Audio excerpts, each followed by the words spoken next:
Pour cette deuxième journée des séminaires de renforcement des capacités, il était question pour les journalistes sportifs d'être outillés sur l'importance d'organiser une telle compétition, mais surtout les privilèges qu'a le pays de Félix-Antoine Tshisekedi d'abriter cette 26e édition de la CAN handball féminine.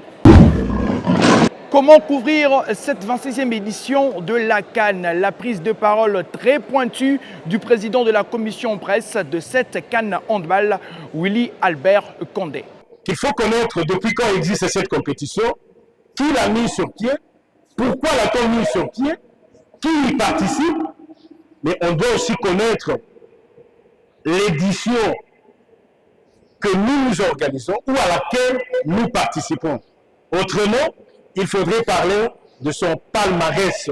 Moi, journaliste, je dois être en mesure de dire à mes téléspectateurs, à mes auditeurs, à mes lecteurs, que l'équipe X, par exemple, la République démocratique du Congo, dans cette compétition, elle en est à sa 13e participation. Et plus loin, il faudrait arriver à pouvoir parler des athlètes qui constituent cette équipe. Et en parlant des athlètes, on sous-entend le staff technique, le staff médical. J'ai un contenu que je viens présenter aux auditeurs, aux téléspectateurs, aux lecteurs. Un contenu qui puisse les aider à retenir quelque chose de bon. Avant de clôturer en toute quiétude cette dernière journée de séminaire, les patrons de la balle aux 7 mètres, Marcel Amos Mbayo Kitenge, a eu un échange très fructueux avec tous les apprenants, mais surtout les journalistes qui ont pris part à ces séminaires. Où en sommes-nous avec l'organisation? Je pense qu'aujourd'hui, je peux dire par rapport à l'organisation, nous sommes à 60%. 60% parce que ce qui est plus essentiel a été fait.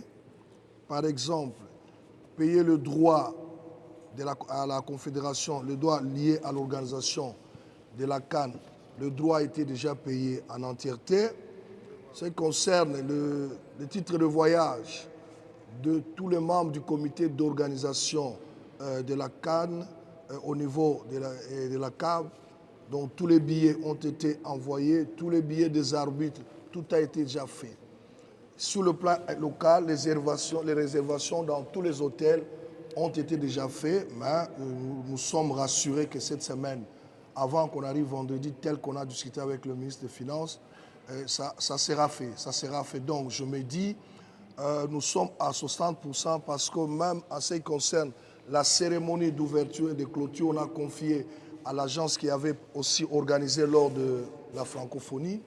Elle est déjà presque à 60%. Il y a des Français qui sont arrivés ici, ils ont pris toutes les mesures possibles dans la salle.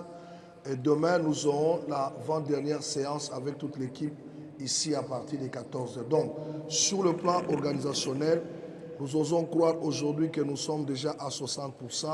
Et je suis sûr d'ici dimanche, on serait à 90%. Donc, il n'y a pas à s'inquiéter sur le plan organisationnel. Il était aussi question de sceller ces 2 jours de séminaire par le brevet qui ont été remis à tous les participants. Félicitations. Merci.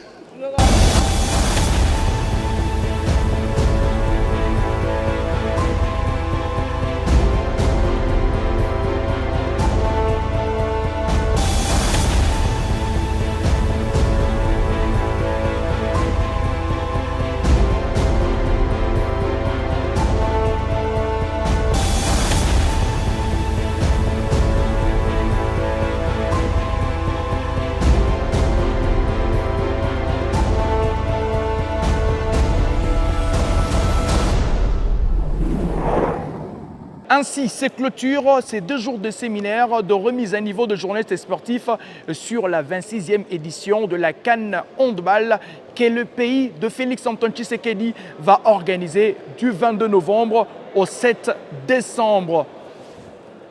C'est déjà le temps pour la CAN. Qu'est-ce que vous attendez? Le pays de Tshisekedi sera à l'honneur.